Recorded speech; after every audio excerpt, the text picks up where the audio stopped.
You will never guess how much music matters to millennials. And what happens when stars are the network? This is episode 29 of Media Unplugged, the podcast that goes behind the spin to reveal what's really happening in media. Media Unplugged with Tom Asacker and Mark Ramsey. Welcome to Media Unplugged. I'm Mark Ramsey. And I'm Tom Asacker. Tom, you will never guess how much music matters to millennials. Do you like the nature of that headline? Isn't that a good one? You've got the best headline. I tell you all the time. You are the headline king. You should be working for BuzzFeed or someone. Well, maybe I will be one of these days. We'll see how this podcast continues to go. So you'll never guess how much music matters to millennials. Does music matter to millennials more than to anybody else? That was the question taken up by a report just released by Vevo. You all know Vevo. Vevo is the music video streaming platform. And it was kind of an interesting report. Among the headlines in this report, 65% of millennials want to feel music through my whole body. That's good. I don't even know what that means. Keep going. There must be. How do you ask a question like that? That was like the number one insight, or was it? That was the first insight in the report. That was the first insight in the report. Now, look, you're and the it's research downhill. expert. So I get to this, you send me the report, or I send you the report. I read the first insight, and then I pause and I think about it for a second. And I say, wait a minute. So the report states the majority of young consumers agree that they cannot live without music and that music is part of what defines them. Yes. And then 69% music is important to me, 71% say music someone likes tells me a lot about that person. And so I said, wait a minute, let me replace the word music with like fashion, right? Mm-hmm. They cannot live without fashion. 69% say fashion is important to them. 71% say fashion, the fashions that people like tell me a lot about them. And then I put in something else. And I said, this works for a lot of different things. Social media, fashion. So I think that's true, but I don't know if it's true to the same degree. I mean, fashion's a good example. I mean, the fashion someone likes will tell you a lot about that person, but fashion may not be important to you, not to the tune of 69%. I think what's interesting about this to me is I look at this and I say, well, wait a minute. Would these statistics have been any different 10 years ago, 20 years ago, 30 years ago? Or are we just simply when a massive crowd at Madison Square Garden is there for the Beatles, are they not feeling this? When Elvis Presley's audience is, going gaga over him, are they not feeling this? Is the extent of interest in music really different for millennial consumers? No. But the 71% that says it tells you a lot about them, that might be new. Because back then, if you asked people who they liked, they said the Beatles. So in other words, it was true of everyone. That's right. So it told you nothing. So it didn't about tell anyone. You anything about anyone. That's interesting. And the point is made in this report, and I didn't know that there are over 10 times more conversations about music on social media than there are about TV. And they go through the various categories: social stars, sports, television, movies, and the volume of mentions in social media. And music is just head and shoulders above any of those categories. In some cases, all of those categories combined. That was interesting to me. How about you? No, that was a big insight. Yeah, and there was a quote. I don't know if it was an actual quote, but it was in quotation marks. It's from some front row fan. As they distinguished the four types of fans, and this fan was quoted as saying, "On the computer, I'll go more towards the video than the song. I learn more about the artist because they'll show their story, and that's another way that you can relate more." And that's right. Really interesting to me. Now, those people's desires to relate today to someone or something's story, for it to be personal, is a really big driver. And I know you hate this word and you're really sick of it, but this whole idea of artisanal.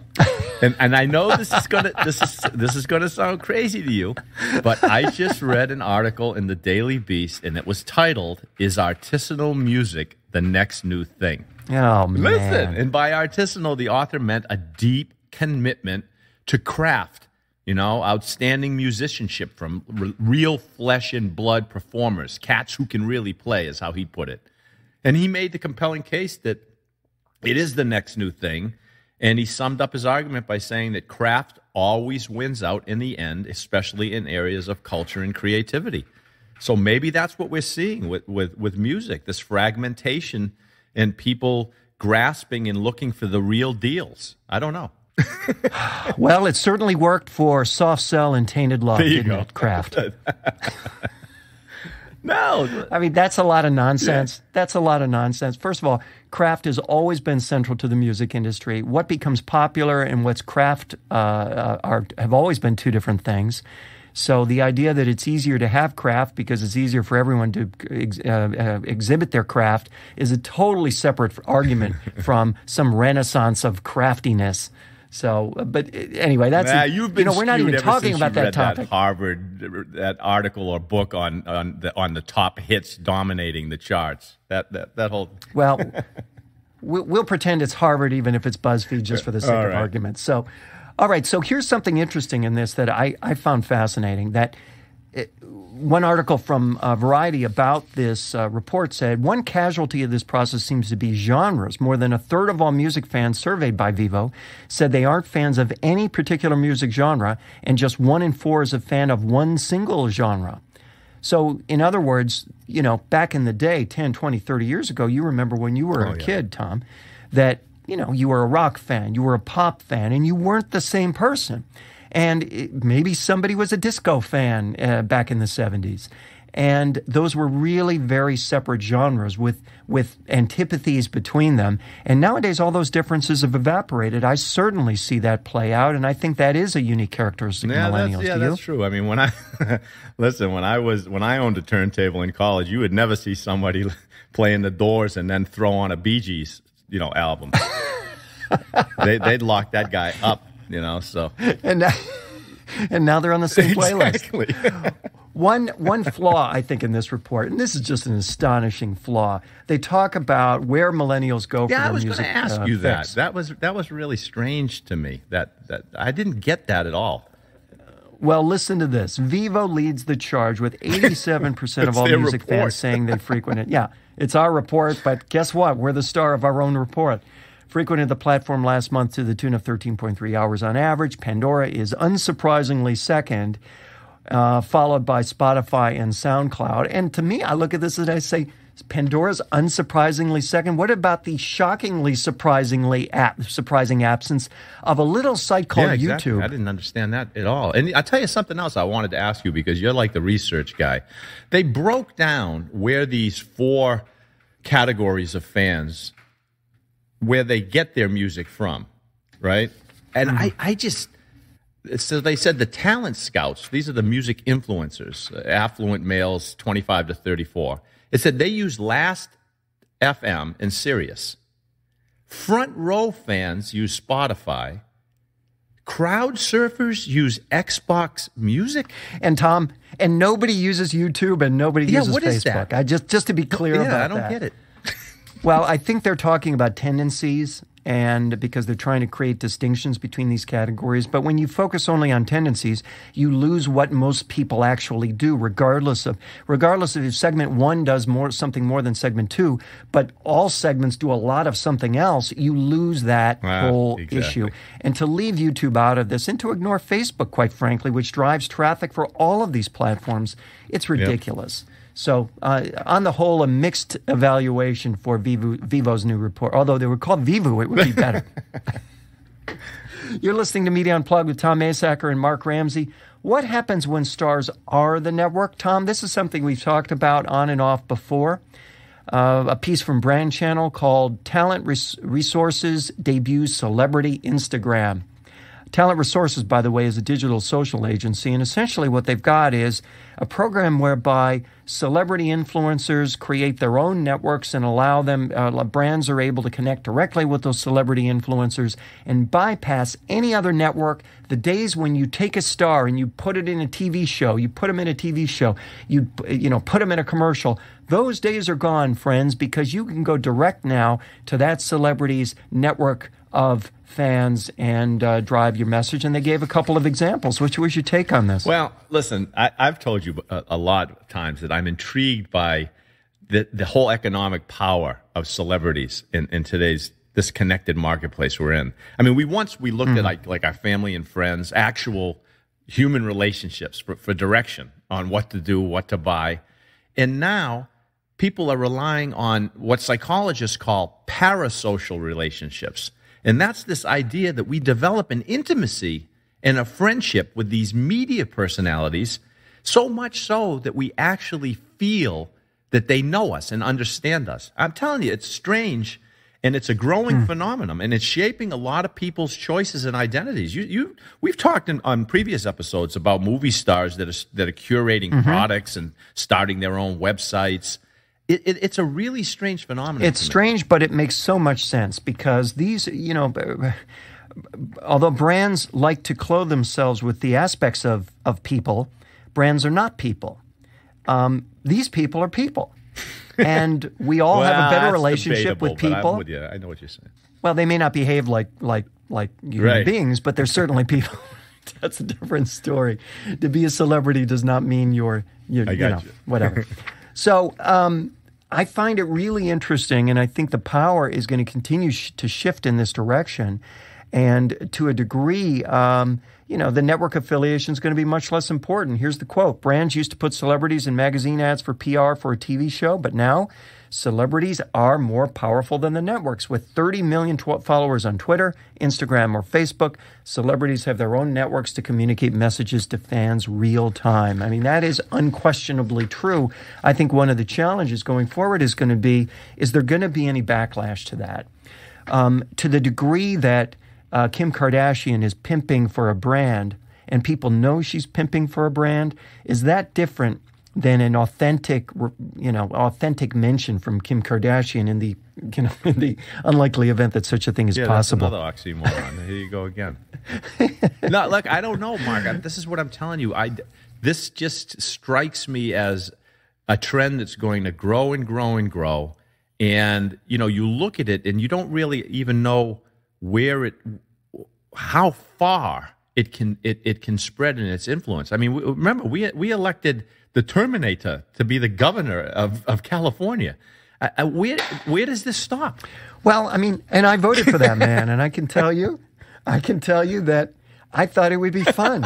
I mean, and I think probably if you were to do a poll of everybody who voted for Arnold Schwarzenegger for governor, the vast majority would say, let's see what happens. This could be fun. Oh, that means Trump is going to win this thing. You know that, right? I absolutely know that. I'm afraid so. One of the points that I think that also we should talk about here is that where this is going to go, I think, is that as more power gets wrapped up in these celebrities, that power is really in the audiences of these celebrities and their ability to communicate directly with those audiences. And recently, just in the last week or so, you saw Pandora buy Ticketfly, which is a competitor to Ticketmaster. And I think that ties in the following sense. Pandora has this massive audience and this massive data platform as well. For them to buy Ticketfly and start selling tickets to events informed by the data that they have, and more importantly, informed by the relationships they have with all these consumers who are listening to Pandora, that to me is really compelling because what they're doing there is no different from what Nicki Minaj does on Twitter. They're leveraging their audience. They can leverage them directly and they can build out their business model based on the permission they have from these tens of millions of people who have a relationship with Pandora. They know what these people like. Would you be interested in a show from this artist that you've thumbed up 50,000 times? Yes, I would. That seems to me to be really smart and an obvious extensions of where this kind of, the power is in the audience, not in the network that builds the audience independent of talent. No, that to me is where I see it going. I agree with you. I mean, the power is in the ecosystem, and that's what Pandora is doing, right? They're serving listeners, but they're also supporting artists. And anything they can do to better connect the artists with the fans, with that massive amount of data that they've acquired, that adds value to the entire ecosystem. Now, I'm telling you, here's the real big deal, because I was thinking about this. What better way to understand an audience than to know what events they'll invest their limited time and money to attend? That information is going to be invaluable to advertisers as a predictor of brand preference. There's no doubt in my mind on that. Interesting. And that relates to what we were talking about, I think, last time, where we said, almost everything can be a commodity, but how you spend your time in the real world, that's scarce, right? That's it. Yeah, good point. Tom, it's time for rants and raves. Well, I thought mine was going to be a surprise, but all of a sudden this thing is all over the TV, all over Twitter, and the time has finally arrived. After 62 years, Playboy magazine will no longer feature photos of naked women. You thought that one would stay undercover, did you? I get it, undercover. That's a good one. You and I should write this beforehand. We'd be even more clever than we are. No, what I thought was funny was the way they reported it. Executives at Playboy have come to realize that the internet has filled that demand. That's kind of funny. They just realized that's kind of funny. yeah. Like, so what did somebody just show one of these 80-year-old guys like a phone with a naked picture on it? Oh, my God, we're in trouble. So the circulation since 1975 has dropped from 5.6 million magazine subscriptions to 800,000. And that's still a big number. And who are those people? Here's the interesting thing. So yeah, you look at it and you say, listen, why would I awkwardly purchase this girly magazine at a convenience store when I can call up any image I want for free on my phone and people watching me have no idea what the hell I'm looking at, right? So this is what strikes me as a really dumb move. I'm sorry. Starting in March of 2016, because they have a quote-unquote brand, what they say is one of the most recognizable logos in the world, Playboy is going to focus on this highly coveted millennial male market with this modern, safe-for-work revamp of the magazine. So, yeah, there's going to be women in provocative poses, right? But it's going to be PG-13. And they say they're going to focus on creating a gentler, hipper image with visual art, investigative journalism, in-depth interviews. Now, look, here's the thing. Playboy makes most of its money licensing the logo worldwide on everything from bath products and fragrances to clothing and liquor. The U.S. edition of the magazine loses, I think, around $3 million a year. So the chief executive says he sees the magazine as just like a marketing expense, just to get the brand, out there. But I'm wondering, is no nudes good news for Playboy? So here's the brand dilemma. Think of this. I hadn't heard that one before. Here's the dilemma. That logo is infused with meaning. They built meaning into this over time. And so there's this association. I doubt any millennial men are going to display copies of Playboy on their office desks. I don't think it's going to happen. And then the good news is we're going to see now of those 800,000 subscriptions, we're going to find out how many of these older guys, the ones who've been telling us that they only buy the thing for the articles, we're going to see if they were telling the truth or not. Because if it drops, then they were lying. Well, they're targeting now a younger audience, so it's really there's other excuses that one can use. Okay. But no, I think that makes a lot of sense. In fact, my wife and I were puzzling over this when we saw the news because we said to each other, well, but that's not what the magazine is. Shouldn't they, if they want to do that, why don't they just start a new magazine? That's what I'm saying. I mean, why would you slap that brand onto something that doesn't mean the same thing? And the answer is that they can. If Playboy ceases publishing, it's symbolic of something that will have a ripple effect through all their branding, and down goes the ship because the magazine stops publishing. In fact, I think they'd be better off with 800,000 subscribers from now until the end of time, don't you? I wouldn't mess with that. I wouldn't touch it. All right. I've got a couple for you today. I always try and have a couple, as you know. First is from The Wrap. This is a rant. Here's the title. Meryl Streep rips Rotten Tomatoes for, quote, infuriating lack of female critics. Uh-oh. And I just thought this was so funny. Now, Meryl, you should know. Well, Rotten Tomatoes, everybody knows, I think, is a movie review site where you've got people who submit reviews, and then they're aggregated to be fresh or certified rotten. Meryl's in a new movie called Suffragette, which sounds from its title, perhaps not inordinately male-appealing. Nevertheless, she actually went and counted the critics, the genders of the critics on Rotten Tomatoes, which I think would have been a much more interesting thing to do maybe, say, 5-6 years ago when anyone cared about what Rotten Tomatoes said. In this day and age of Facebook social media, Rotten Tomatoes is significantly less influential than it used to be. So Meryl actually took her precious time between takes, I assume, and counted the number of critics. She said there were 168 women, and I thought that's absolutely fantastic. And if there were 168 men, it would be balanced. If there were 268 men, it would be unfair, but I would be used to it. If there were 360, there are 760 men who weigh in on the tomato meter versus 168 women. My first thought when I read that was, only 760 men? I mean, I'm surprised. That's only because Rotten Tomatoes is selective. I'm surprised there aren't 760,000 men. Tom, it is not the fault of Rotten Tomatoes that women will not waste their precious time reviewing these by spouting off about stupid movies and what you should and shouldn't see in Rotten Tomatoes. It's a miracle to me that the ratio is only 760 to 168. I think Meryl Streep should consider herself lucky that the ratio is only that. So that's any thought on that? No. So here's my second one. All right. Tom, have you heard of a site called Paranormal Date? No. Well, what do you date? This is not a news site. A ghost? This is not a news site. Yes, exactly right. This is because, we all need our own kind of niche dating site, presumably. Or at least the people who put forward the site think so. Paranormal Date, it's not a news site. It's been around for a few months. It was created by a radio guy named George Noory. And here's his explanation for why he created this unique dating experience. You got to listen to this. Hi, I'm George Noory from the nationally syndicated radio show Coast to Coast AM, and I created ParanormalDate.com.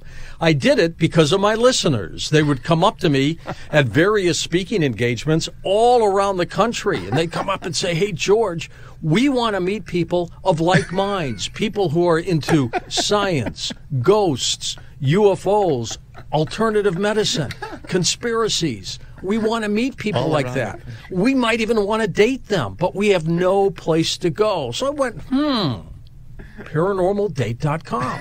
That's what I'll put together, where people from all over the planet can get together and maybe meet up.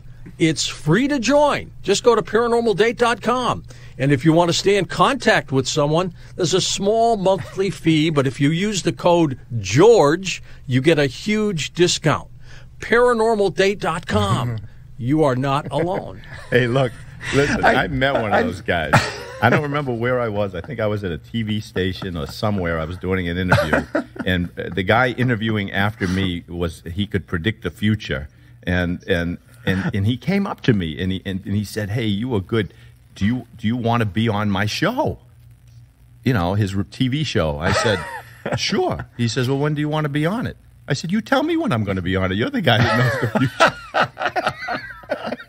He didn't get the joke, or he didn't like it.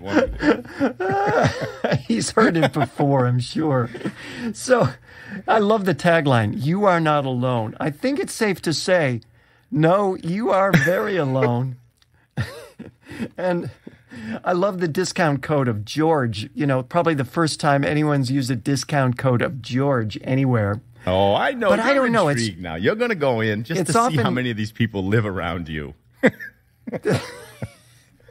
Well, believe me, I can't remember the number of members that they had, but if you look up the registered number of members and then, average them across the geography of the United States, I think you'd have to drive about 500 miles to find the next closest member, let alone one of the proper opposite sex.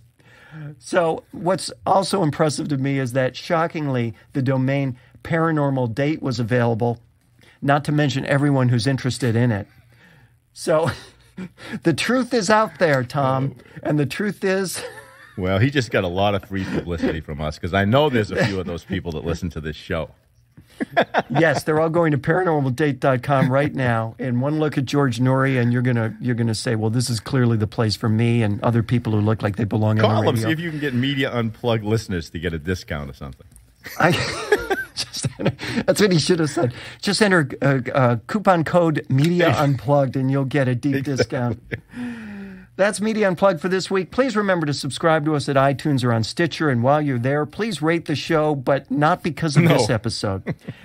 It helps other folks discover us. You can also catch us on SoundCloud, Podcast One, Radio Egg, Media Village, and Net News Check, but probably not Vivo.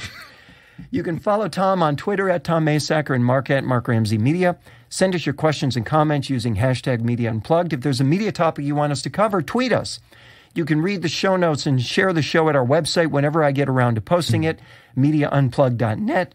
Special thanks to the fantabulous, one-of-a-kind producer of Media Unplugged, Jeff Schmidt, exciting audio for media. You can find him at jeff-schmidt.com. For Tom Asacker, I'm Mark Ramsey, and thank you so much for listening.